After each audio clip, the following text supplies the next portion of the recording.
City India news Telugu. Welcome to city India news. ఈ రోజు municipality కార్యాలయంలో ఏర్పాటు చేసిన విలేకరుల సమావేశంలో మున్సిపల్ చైర్మన్ ఆనంద్ గౌడ్ మాట్లాడారు.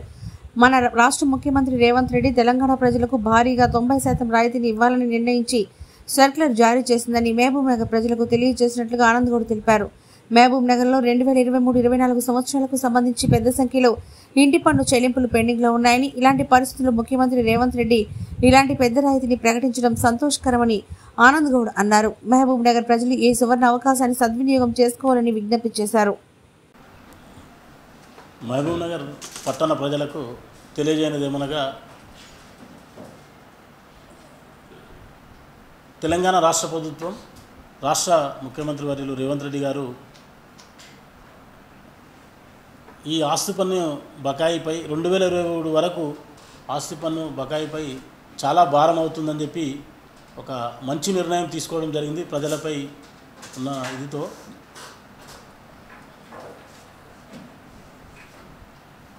ఆస్తి పన్ను పెనాల్టీ 90% మాఫీ చేస్తూ ఒక జీవో ఇవ్వడం జరిగింది. అలాగే ఈ ఆస్తి పన్ను ఏదైతే ఉందో చాలా బకాయిలు కూడా 2023-24 ఈ 23 సంవత్సరం గాను చాలా బకాయిలు మహబూబ్నగర్ పట్టణంలో చాలామంది కూడా కట్టలేకపోతున్నారు. చాలా భారం అవుతుందనే ఉద్దేశంతో ఒక మంచి అవకాశం ఇచ్చి ఈ 10% ఓన్లీ చెల్లించడానికి కూడా అవకాశం ఉంది. ఈ అవకాశాన్ని అందరూ సద్వినియోగపరచుకొని ఈ ఏదైతే పెనాల్టీ ఆస్తి పన్ను చెల్లించుకొని వన్ టైం సెటిల్మెంట్ కట్టి ఆస్తి పన్ను చెల్లించుకొని కూడా మహబూబ్నగర్ పట్టణంకి పట్టణ అభివృద్ధికి అందరూ దోహదపడగలరని చెప్పి కూడా నేను ప్రెస్ ముఖంగా అందరికీ తెలియజేస్తున్నాం. మేము ముఖ్యంగా ఈ బకాయిలు ఏవైతే ఆస్తి పన్నులు కడితే మన మహబూబ్నగర్ పట్టణానికి చాలా మౌలిక వసతులు ఏవైతే ఉన్నాయో అవి కూడా మనకు కలుగుతాయి. మన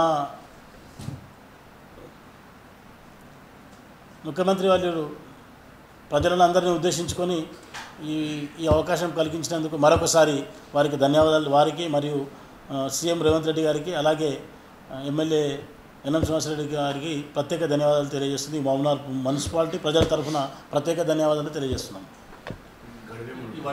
ఇప్పుడు మహబూబ్నగర్ అంటే ఎవరైనా కూడా ఇప్పుడు పట్టణంలో మన ఆస్తి పన్నులు చెల్లిస్తేనే మన మున్సిపాలిటీ మహబూబ్నగర్ మున్సిపాలిటీకి రెవెన్యూ ఉంటుంది.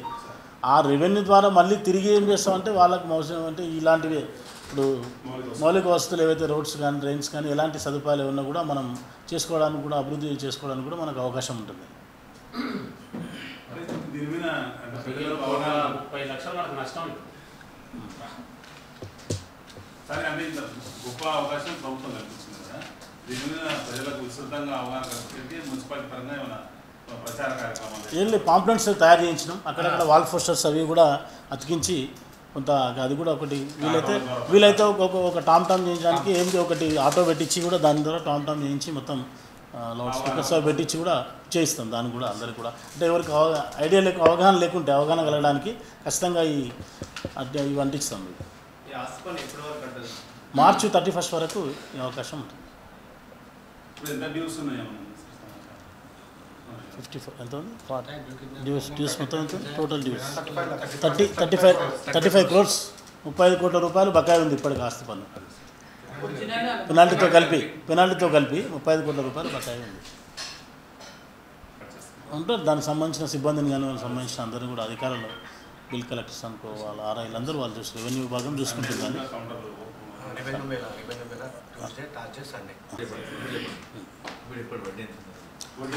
17 కోట్ల రూపాయలు వడ్డీ ఉంది. ఇప్పుడు దాన్ని 17 crores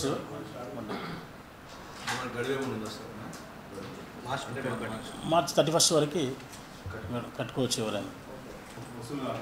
ఎవరైతే పెనాల్టీతో సహా ఇప్పుడైతే వాళ్ళు చెల్లించినో వాళ్ళకి మళ్ళీ వచ్చే సంవత్సరం వాళ్ళకి మళ్ళీ కొంత మినహాయింపు ఉండడానికి కూడా ప్రభుత్వం ఆలోచన చేస్తుంది. ఆటోమేటిక్గా ఆస్తి పన్నుల నుంచి అది సడలింపు చేస్తుంది.